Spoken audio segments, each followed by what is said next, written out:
दोस्तों, वर्तमान में भारत का बजट सेशन चल रहा है और संसद में माहौल एकदम इस समय गर्म है। और ऐसे में विपक्ष के नेता राहुल गांधी द्वारा एक चक्रव्यूह की घटना की चर्चा की गई जिसमें अभिमन्यु मारा गया था। और मेरा अपना मानना है कि सभी को ये बात जानना चाहिए कि वास्तव में वो चक्रव्यूह की घटना थी क्या और महाभारत में उस घटना का क्या मर्म था। ठीक है, तो आप सभी को पता होगा कि चक्रव्यूह एक बहुस्तरीय सुरक्षा प्रणाली है जो द्रोणाचार्य के द्वारा युधिष्ठिर को गिरफ्तार करने के लिए किया गया था, क्योंकि यदि युधिष्ठिर गिरफ्तार हो जाते तो जो पांडव थे वो आसानी से युद्ध हार जाते, क्योंकि लीडर अगर युद्ध में मारा जाता है या हारता है तो ये भारतीय इतिहास की एक बड़ी विडंबना है कि बाकी सब आत्मसमर्पण अपने आप कर देते हैं। तो यहाँ पर प्लान कुछ ऐसा ही था, लेकिन पूरे महाभारत में अगर देखा जाए तो केवल 4 ऐसे व्यक्ति थे जो उस चक्रव्यूह को तोड़ना चाहते थे। एक स्वयं भगवान कृष्ण, और दूसरे अर्जुन, तीसरे जो है स्वयं द्रोणाचार्य जिन्होंने इस चक्रव्यूह को बनाया था, और चौथे प्रद्युम्न। लेकिन उस दिन आपको पता है कि अभिमन्यु युधिष्ठिर को न भेजकर स्वयं जाता है। ठीक है, और इस चक्रव्यूह में क्या होता है, उलझ जाता है मात्र 16 वर्ष की उम्र में। लेकिन ऐसा हुआ क्यों, और अभिमन्यु है कौन, और क्यों मात्र 16 वर्ष की उम्र में वह मारा गया, उसकी थोड़ी सी हम चर्चा करना चाहेंगे। तो आप सभी को पता है कि अभिमन्यु सामान्यतः जो है अर्जुन और सुभद्रा जो कृष्ण की बहन थी उनकी संतान माना जाता है।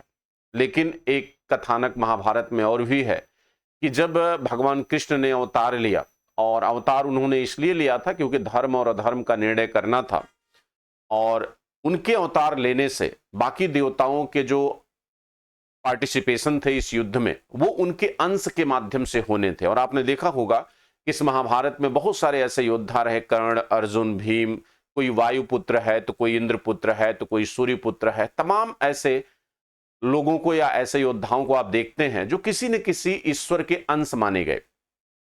तो ऐसे में जब भागीदारी चंद्रदेव की आई, चंद्रदेव चूंकि वो भी एक देवता थे तो उनकी भी हिस्सेदारी बनती थी, उनको भी इस बात के लिए आह्वान किया गया कि आप भी इस युद्ध में भागीदारी निभाइए अपने अंश के माध्यम से।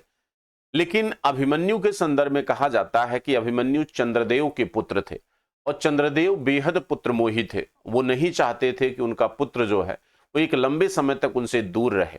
इसलिए उन्होंने ईश्वर से ये वादा किया था कि हम अपने पुत्र को भेजेंगे तो जरूर, लेकिन हम लंबे समय तक उससे दूर नहीं रह सकते, इसलिए हम बहुत जल्द उसे क्या करेंगे, वापस बुला लेंगे। तो एक कथानक ये है कि इस वजह से अभिमन्यु अपनी जिंदगी का बहुत अल्प समय ही यहां पर बिता पाए, और मात्र 16 वर्ष की उम्र में वो चक्रव्यूह की घटना से क्या हुए, मारे गए, जहां पर उन्हें 7 योद्धाओं ने मिलकर उनकी क्या की, एक निर्मम हत्या की।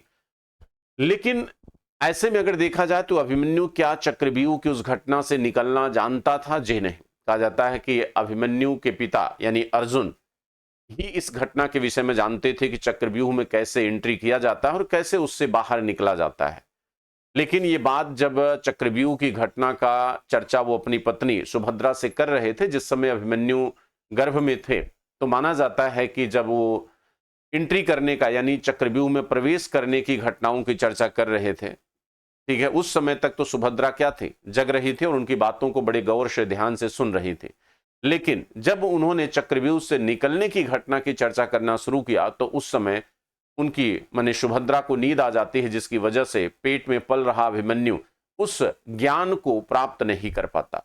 तो भारतीय इतिहास में महाभारत हो या रामायण हो, ये हमारे ऐसे महाकाव्यों में आते हैं जिनमें बहुत सारे मिथक और बहुत सारी कल्पनाओं को शामिल किया गया है। तो मिथकों और कल्पनाओं को शामिल किए जाने की वजह से कहीं न कहीं इनका सत्य की घटनाओं से बड़ा सटीक संदर्भ दिखाई नहीं देता। तो इसे भी हम एक ऐसा ही मिथक के रूप में देख सकते हैं। लेकिन हाँ, इनको मानने में भी कोई बुराई नहीं है। इसलिए नहीं है क्योंकि इससे हमें बहुत ज्यादा कुछ कहीं ना कहीं हमको सीख भी मिलती है अपने महाकाव्यों से।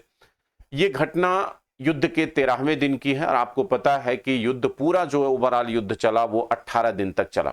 इस युद्ध में धर्म और अधर्म का निर्णय करना था, और कृष्ण यानी भगवान जो अवतरित हुए थे इस धरती पर धर्म और अधर्म का निर्णय करने के लिए, वो धर्म के पक्ष में थे यानी पांडवों के पक्ष में थे। तो अभिमन्यु जो चंद्र देव का अंश या पुत्र होने की वजह से इस युद्ध में भागीदारी निभाया, उसकी उम्र मात्र 16 वर्ष इसलिए रही, या चक्रव्यूह में मात्र 16 वर्ष की उम्र में इसलिए मार दिया गया क्योंकि स्वयं चंद्रदेव ये नहीं चाहते थे कि उनका पुत्र एक लंबे समय तक उनसे दूर रहे। हाँ, उसमें जो है कहीं न कहीं एक विलन की भूमिका में वो कौरव योद्धा आ गए, जो कहीं न कहीं एक संसाधन या साधन के रूप में उस चक्रव्यूह की घटना में क्या हुआ, शामिल हुए।